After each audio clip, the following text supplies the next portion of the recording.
এ X square plus B X plus C এই পলিনোমিয়ালের রুটসগুলো যদি ইকুয়াল হয় তখন চারটা কন্ডিশন দেওয়া আছে যে এ আর সি সেম সাইন, এ আর সি অপোজিট সাইন, বি আর সি সেম সাইন, বি আর সি অপোজিট সাইন, এই চারটা অপশান দেওয়া আছে কোনটা ঠিক হবে।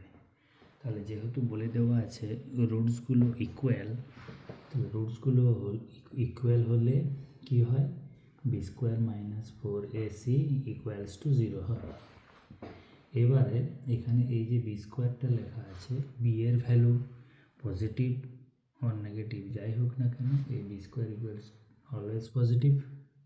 আবার এর সাম দেওয়া আছে 0, তার মানে এই যে এসির যে প্রোডাক্ট এটাকেও এসিটাকেও গ্রেটার দেন 0 হতে হবে, তাহলে B square minus 4ac equals to 0 হবে।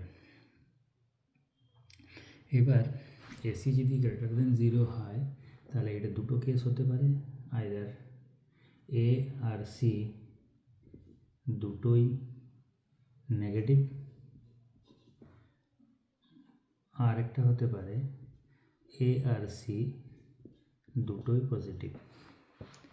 তাহলে B square minus 4ac equals to 0 তখনই পসিবল হবে যখন এ আর সি দুটোই সেম সাইন থাকবে।